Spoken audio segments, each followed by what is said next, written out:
Hi, I'm Robbie Bobby. Did you know that ACA relies on 2 sets of steps? Every other 12-step program that I'm aware of uses only 1 set.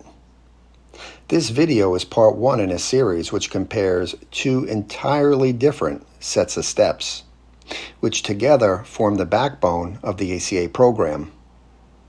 One set is pretty much the same used by every other fellowship that identifies as a 12-step recovery program, which are effectively the 12 steps of Alcoholics Anonymous. I refer to them as the standard or official steps. The second set was introduced to the ACA Fellowship by its founder in 1991 to address core issues that are not addressed in the standard steps. The fellowship refers to these as the Tony A steps, although Tony A referred to them as the 12 steps of ACoA. I sometimes refer to them as the inner child steps because that's what they're aimed at, healing the inner child. The standard steps, on the other hand, are aimed at my adult self. To recover in ACA, I need both sets of steps.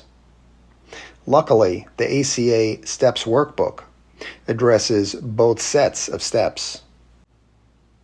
However, due to legal issues, only the standard steps are printed in the workbook, but the spirit and essence of the Tony A steps are included in the readings, the exercises, and the questions.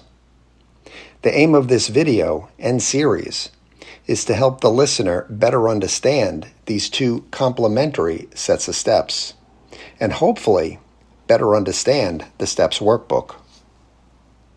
We'll now begin with step 1, standard version. We admitted we were powerless over the effects of alcoholism or other family dysfunction, that our lives had become unmanageable. For those who are new to 12-step programs, Step 1 is often modified to reflect what members are powerless over. Step 1 in Alcoholics Anonymous, the original 12-step program, reads, "We admitted we were powerless over alcohol, that our lives had become unmanageable." However, in Narcotics Anonymous, Step 1 reads, "We admitted we were powerless over our addiction, that our lives had become unmanageable." In Gamblers Anonymous, Step 1 reads, "We admitted we were powerless over gambling, that our lives had become unmanageable." You see, Step 1 is usually tailored to match the fellowship. Then there's Al-Anon, the original support group for family members of alcoholics. They're the exception to the rule. They adopted AA's Step 1 word for word, so they also admit to being powerless over alcohol. The key elements to Step 1 are admitting powerlessness over something, and it's making your life unmanageable. In ACA, the official version was modified in a similar way to most fellowships. Therefore, it still conforms to the standard steps. Tony A version. We admitted we were powerless over the effects of living with alcoholism, and that our lives had become unmanageable. As you can see, these 2 versions are quite similar. The main difference is that the standard version is more inclusive, as it acknowledges the effects of all forms of family dysfunction, not just alcoholism. This reflects an evolution that occurred within the fellowship. In the early days, ACA was comprised of and was intended for adult children of alcoholic families. Over time, it was discovered that adult children from dysfunctional families in general exhibited the same traits and were welcome into the fellowship. By 2006, the year ACA published the Big Red Book, the fellowship officially added the wording "and dysfunctional families" to its name. The Tony A steps, on the other hand, have been frozen in time since 1991, when they were first published. The more inclusive version of the standard steps serves two purposes.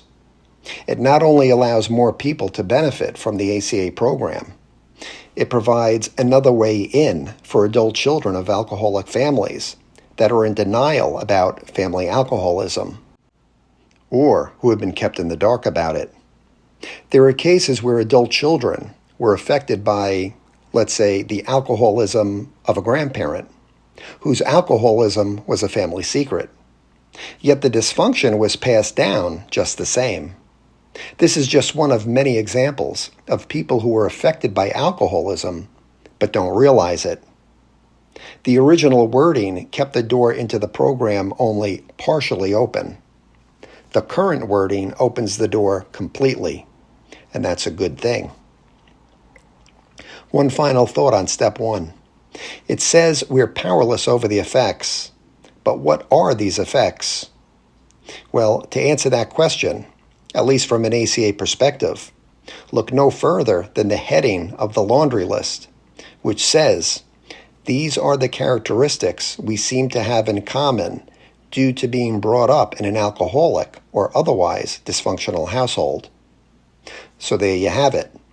The 14 traits are the effects referred to in step 1, whether you grew up in an alcoholic or otherwise dysfunctional household. And since step 1 is the doorway to the rest of the steps, it's important to understand and identify with the traits. The trouble is, just as alcoholism and dysfunction can become normalized, so can the traits. We get so used to them, we think it's simply who we are, as opposed to how we've been conditioned to be. For a better understanding of the traits, see my 14-part video series on the laundry list. And for a deeper look into the Tony A steps, see my 6-part video series titled The Inner Child Steps. Your inner child will be happy that you did. And before closing, I just want to point out that while the 2 sets of steps begin at roughly the same place, they will now start heading in 2 very different directions, as you'll see in the upcoming videos. And that wraps up this video, which was meant to be food for thought. If you got something out of it, please click like and subscribe and forward to a fellow traveler. I'm Robbie Bobby. Thank you for listening, and as always, keep coming back.